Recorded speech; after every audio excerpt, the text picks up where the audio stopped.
bonjour à tous. Donc, nous allons vous montrer une démonstration d'Aikido avec les enfants. Laurent, troisième live d'Aikido, professeur des enfants. Donc là, simplement sur une saisie, ne pas opposer de résistance à cette saisie et simplement avec ce qu'on appelle le Tokyo, c'est l'énergie intérieure développée, on fait chuter son partenaire. Pour les enfants, donc, ça doit être ludique, sans violence évidemment, et puis simplement pour les faire déplacer, et en se déplaçant, faire déplacer son partenaire. Donc déjà, se mouvoir dans l'espace, et prendre également la notion de son corps et de ce qu'il peut en faire. En Aikido, on travaille donc à droite et à gauche. On travaille en principe dans les 4 directions. Et le but, c'est de faire également chuter son partenaire avant nous. Donc une fois on chute et une fois on fait le mouvement. Voilà, et donc les enfants, c'est ce qui est assez magnifique avec eux. C'est un petit peu les morceaux de chewing-gum. Donc on peut vraiment s'amuser à les faire chuter. Alors là, on a une toute petite représentation de la technique et du nombre de participants chez les enfants. Alors, je pense que ce petit bout de chou a à peu près 6 ans, même pas. 8 ans, ah pardon, 8 ans. Voilà, 8 ans. Et en tous les cas, vous avez vu,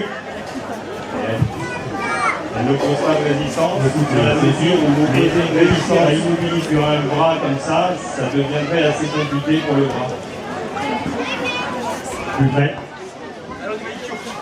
Voilà, donc ce mouvement s'appelle Ikkyo, c'est la base même de l'aïkido. Alors évidemment, si on n'a pas une notion de la souplesse et l'envie d'être souple, effectivement ça peut faire vite mal.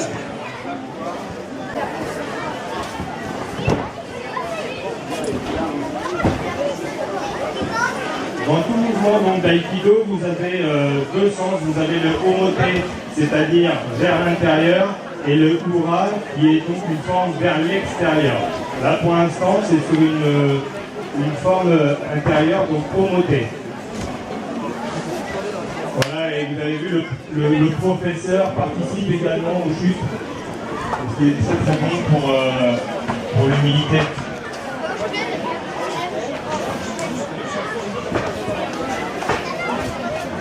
Plus on vieillit, plus ça devient compliqué. Donc autant commencer de bonne heure. Voilà, vous voyez. L'important c'est de ne pas toucher la tête et que la colonne vertébrale soit toujours protégée. On chute en diagonale.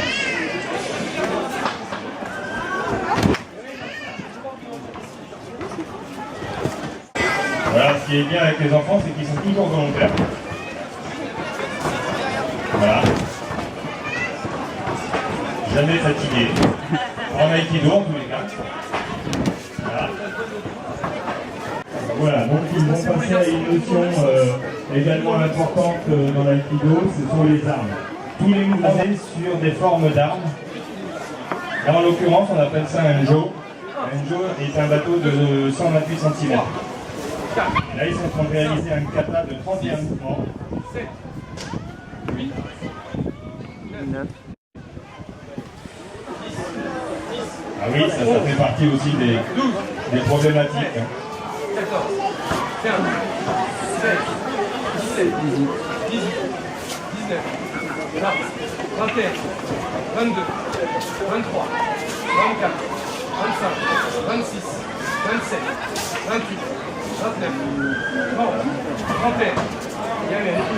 Voilà, donc un kata, c'est un combat imaginaire qui sert également à faire entrer les pivons, c'est-à-dire les fondamentaux des déplacements.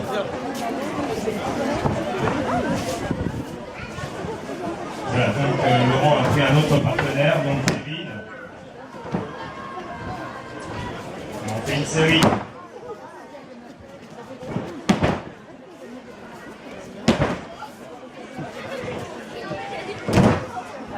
Voilà, donc ça, après, effectivement, on apprend à chuter.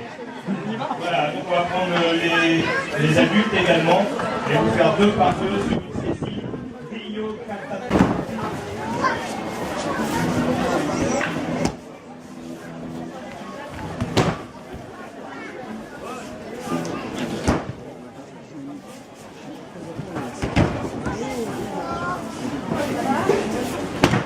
aikido, comme vous voyez, tout le monde travaille ensemble. Vous avez des garçons, des filles, des petits, des grands. Et tout le monde travaille et progresse ensemble.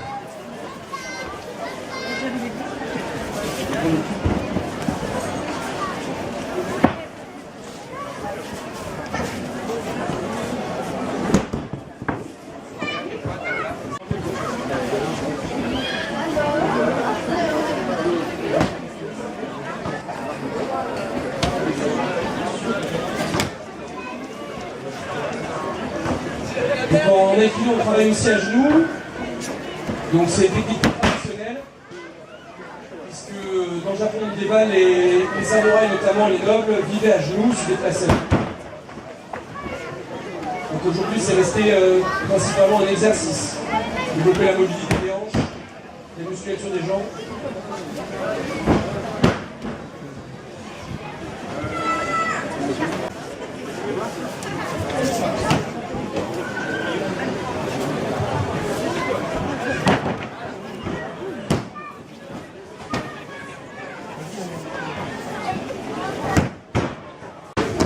Donc voilà, donc Laurent, maintenant travaille une personne donc en Suwari-waza, c'est-à-dire à genoux, et une personne qui vient donc saisir debout. Donc c'est pour éventuellement se préparer à une attaque lorsqu'on est encore assis, que l'on n'aurait pas eu le temps de se relever. Voilà, Shiro Nage par exemple. Ou Shiro, on travaille sur des saisies arrière.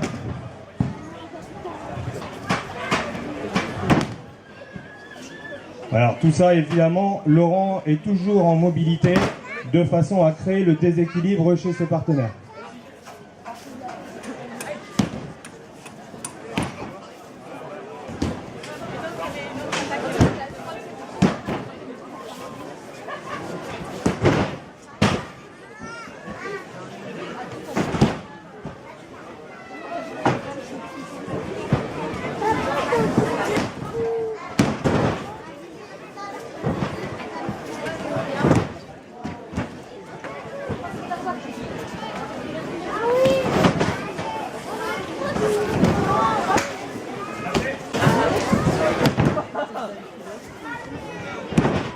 Donc maintenant des techniques debout, toujours là sur saisie ou sur frappe.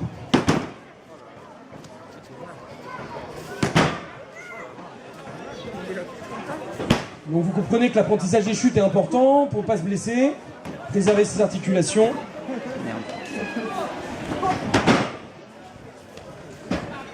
Et...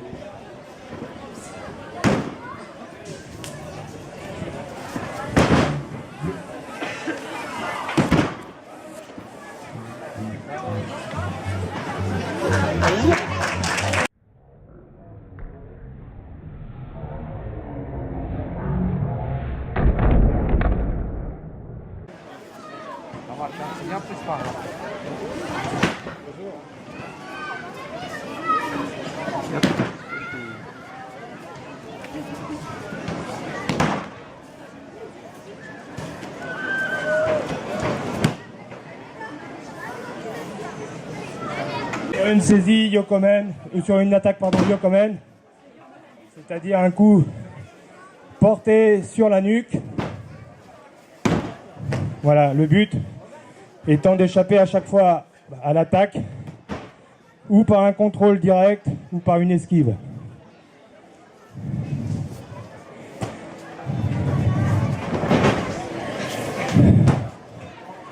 Là, vous avez donc sur le tatami des personnes qui pratiquent au moins depuis 5 ans, 6 ans, beaucoup plus pour certains,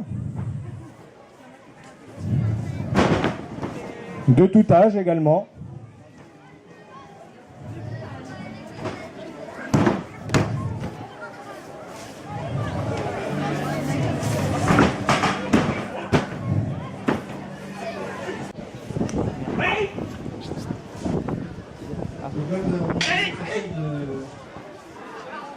Donc on va en kata entre deux ken, dans le sabre en bois.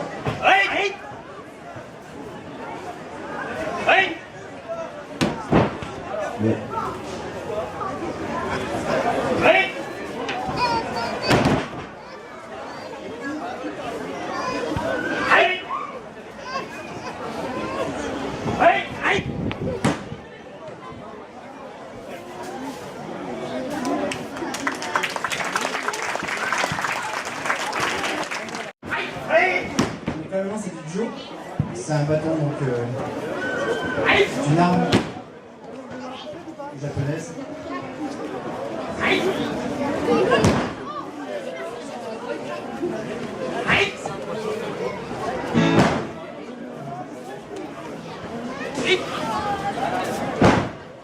Donc on retrouve les mêmes formes d'attaque et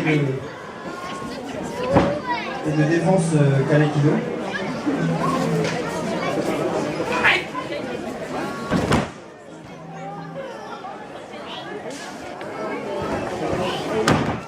Les mêmes projections.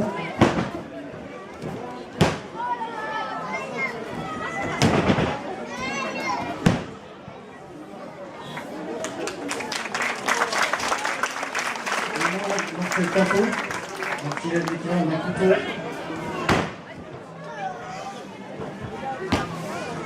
Avec un même type d'immobilisation.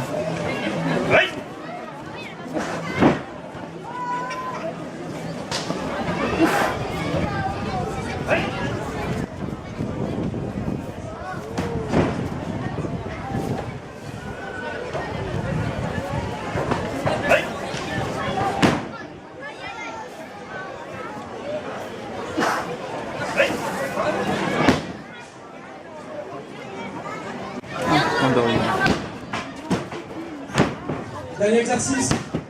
Randori. C'est pas un affrontement. Chaque fois se déplacer. À réagir avec un peu de stress sur l'adversaire. Pas rester en face.